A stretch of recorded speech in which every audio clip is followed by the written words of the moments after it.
In 2019, the President of the United States tried to buy Greenland. The world laughed, commentators joked, late-night shows turned it into a meme. But behind closed doors, no one at NATO was laughing. Because Greenland is not just an island. It is not ice, snow, and polar bears. It is the most strategically important piece of land on Earth. And if control over Greenland ever changes, the next global conflict will not begin in Ukraine or Taiwan. It will begin in the Arctic. Greenland is the largest island on the planet. It sits between North America and Europe, directly beneath the shortest flight path between the United States and Russia. For decades, it was ignored. Too cold, too remote, too empty. But in modern warfare, geography is everything. Missiles don't fly in straight lines on a flat map. They follow the curve of the Earth. And when you draw those arcs, every single one passes over Greenland. This is why, during the Cold War, both Washington and Moscow obsessed over it. And this is why they still do. Who actually owns Greenland? On paper, Greenland belongs to Denmark. But the reality is far more complicated. Greenland is part of the Kingdom of Denmark, yes. But it has its own parliament, its own government, and growing independence movements. Denmark controls foreign policy and defense. Greenland controls almost everything else. And the people of Greenland are increasingly asking a dangerous question. Why should a distant European country decide the future of the most valuable island on Earth? That question alone is enough to make superpowers nervous. Most people don't realize this. The United States has been permanently present in Greenland since World War II. Right now, at the northern edge of the island sits Patuxent Space Base, formerly Thule Air Base. It is one of the most important military installations the U.S. has anywhere in the world. From this base, the U.S. can detect ballistic missile launches from Russia within seconds, track satellites and space debris, monitor the entire Arctic airspace. If a nuclear missile were launched from Russia toward the United States, the first warning would likely come from Greenland. Without it, the U.S. would lose precious minutes. In nuclear war, minutes are the difference between survival and extinction. Greenland is the North American shield. Think of Greenland as a massive frozen shield in front of North America. If that shield is weakened or controlled by someone else, the United States becomes exposed. This is why American military planners see Greenland not as foreign territory, but as a forward defense line. And this is why the idea of losing influence there is considered unacceptable, even among U.S. allies. NATO's northern flank is its most fragile. Russia has spent the last decade rebuilding old Soviet Arctic bases, new runways, new radar systems, new nuclear-capable submarines beneath the ice. The Arctic is no longer a frozen wasteland. It is a future battlefield. If Greenland were neutral, unstable, or hostile, NATO would lose control of the North Atlantic. Reinforcements from North America to Europe would be vulnerable. Early warning systems would be blind. And Article 5, NATO's collective defense, would suddenly become much harder to enforce. This is why NATO quietly treats Greenland as non-negotiable. The China factor. China has no Arctic coastline, but that hasn't stopped Beijing from declaring itself a near-Arctic state. China wants access to rare earth minerals, new shipping routes as ice melts, strategic influence over future infrastructure. Chinese companies have repeatedly attempted to invest in Greenlandic airports, ports, and mining operations. Every time, the U.S. stepped in, not publicly, not loudly, but firmly. Because civilian infrastructure today becomes military infrastructure tomorrow. When Donald Trump suggested buying Greenland, the reaction was instant ridicule. But within the Pentagon, the logic was crystal clear. Buying Greenland would permanently secure U.S. strategic dominance in the Arctic, prevent Chinese or Russian influence, remove political uncertainty tied to Danish and Greenlandic politics. It was not about real estate. It was about control, and when Denmark said no, the idea didn't disappear. It just changed form. The dangerous question. Here is the question no one wants to ask out loud. What happens if Greenland's political situation becomes unstable? What if Denmark loses influence? What if Greenland pushes for full independence? What if a foreign power gains leverage there? Would the United States really stand by and watch? History suggests otherwise. When vital interests are threatened, the U.S. does not negotiate forever. It intervenes. Greenland is quiet, peaceful, frozen. But beneath the ice lies the key to global power. And in the next part, we will explore something even more dangerous. What is actually happening in Greenland right now, and how close the world already is to an Arctic confrontation. Because the most important conflicts rarely begin with explosions.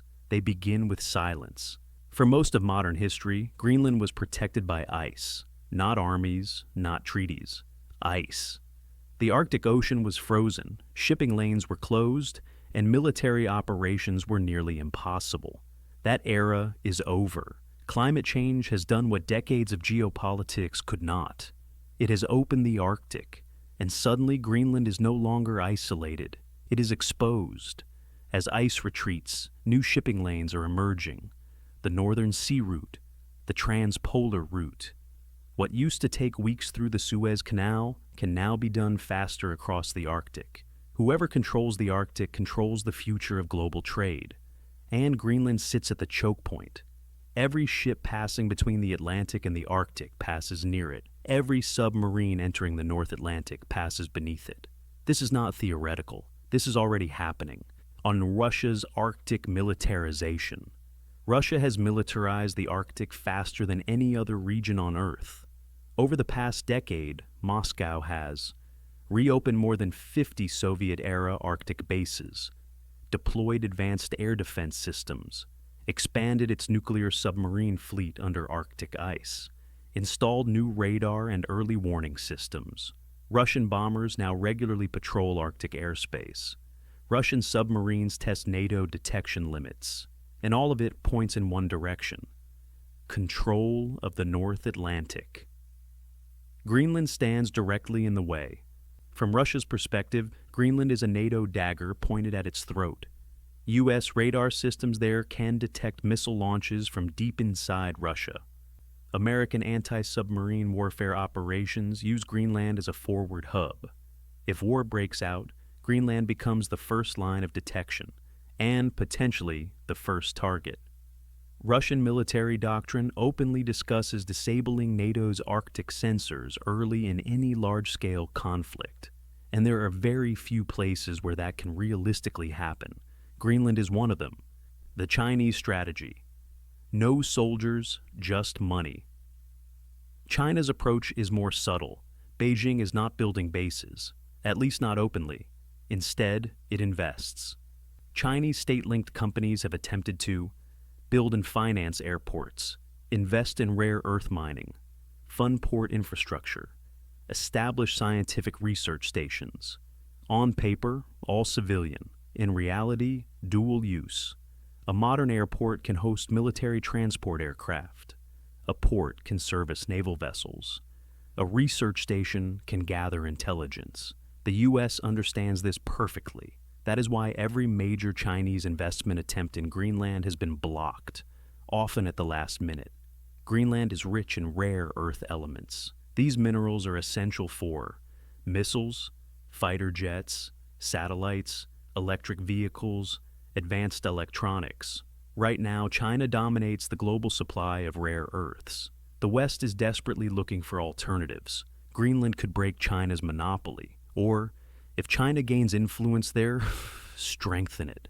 This alone makes Greenland a strategic prize worth fighting over. The Danish dilemma. Denmark is in an impossible position. It is responsible for Greenland's defense, but lacks the military capability to defend it alone. It relies entirely on NATO. At the same time, Denmark must respect Greenland's growing push for autonomy. Every step toward independence weakens Denmark's legal control and increases uncertainty. For the US and NATO, uncertainty is dangerous because power vacuums attract predators. Quietly, the United States has already escalated its involvement. More funding for Arctic radar systems, more joint exercises, more intelligence assets focused north. American officials now speak openly about the Arctic as a future conflict zone. Pentagon strategy documents mention Greenland repeatedly, often indirectly. The message is clear. The U.S. will not allow a hostile power to control Greenland, no matter what. The scenario. No one wants to discuss. Here is the scenario that keeps NATO planners awake at night. Greenland declares full independence. Denmark loses legal authority. Foreign investments flood in. Political pressure mounts. Suddenly, Greenland becomes contested territory, not by force, but by influence.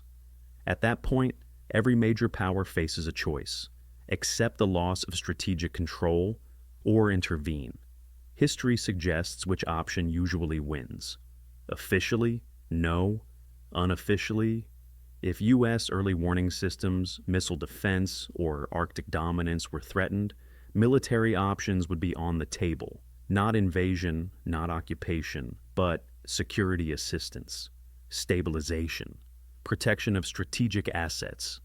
Language changes, actions follow. The Trump factor returns. This is why Trump's Greenland proposal still echoes today. It wasn't reckless. It was brutally honest. Buying Greenland would remove uncertainty. It would eliminate foreign influence. It would lock down the Arctic forever. The idea failed politically, but strategically, it never went away. Greenland is no longer just important. It is unstable. And when strategic instability meets great power rivalry, history follows a familiar path. In the final part, we will confront the question no leader wants to answer publicly. What happens if the United States decides it cannot afford to lose Greenland and acts? Because once military plans exist, they are rarely abandoned. The moment everything changes. There is no dramatic announcement, no declaration of war, no invasion force crossing beaches. If the United States ever moves to take control of Greenland, it will not look like conquest. It will look like protection. The language will be careful, the timing deliberate, the justification immediate. And by the time the world realizes what has happened, it will already be irreversible. The trigger would not be ideological. It would be practical. A foreign power establishes a permanent foothold. A radar installation appears. A port is quietly expanded. An intelligence leak confirms dual-use facilities. At that moment, the U.S. national security calculus changes. Greenland stops being a partner. It becomes a risk. The first move would be legal. Washington would cite existing defense agreements, emergency consultations with Denmark, NATO briefings behind closed doors, public statements about regional stability. U.S. forces already present at Thule Air Base would increase. Quietly, no headlines, more aircraft, more surveillance, more special operations units. Officially, nothing has changed. In reality, everything has. Step 2. Control without annexation. The United States does not need to annex Greenland. It only needs control, airspace, ports, communications, critical infrastructure. Local governance would remain, flags would still fly. But the strategic decisions, defense, access, intelligence, would shift entirely to Washington. This is not unprecedented. It is how power operates in the 21st century. Denmark would protest, firmly, formally, but cautiously. Copenhagen understands a brutal truth. Without the U.S., Denmark cannot defend Greenland, and without Greenland, Denmark loses relevance inside NATO. Public outrage would be balanced against private relief, because the alternative, Russia or China gaining influence, is worse. Inside NATO, the reaction would be mixed. Eastern members would support the move instantly. They understand deterrence. Western Europe would hesitate. France would question precedent. Germany would call for diplomacy. Southern members would remain silent. But none would confront the U.S. directly, because NATO does not exist without American power, and everyone knows it. Russia's response, not war. Pressure. Russia would not respond with tanks. It would respond with pressure. Cyber operations, disinformation, energy manipulation, military exercises near NATO borders. The message would be clear. If you take Greenland, we will raise the temperature everywhere else. Not escalation, destabilization. For China, Greenland represents something different. Opportunity. Influence without confrontation. If the U.S. moves decisively, that strategy collapses. Beijing would condemn the move diplomatically, but respond economically. Trade pressure, Arctic partnerships elsewhere, acceleration of military expansion in the Pacific. Greenland would not start a war with China, but it would harden the lines of a global one. What happens to Greenlanders? This is the part rarely discussed. Greenland's population is small, just over 56,000 people. Their lives would change overnight. More money, more jobs, more infrastructure, but also less autonomy, more surveillance, more foreign presence.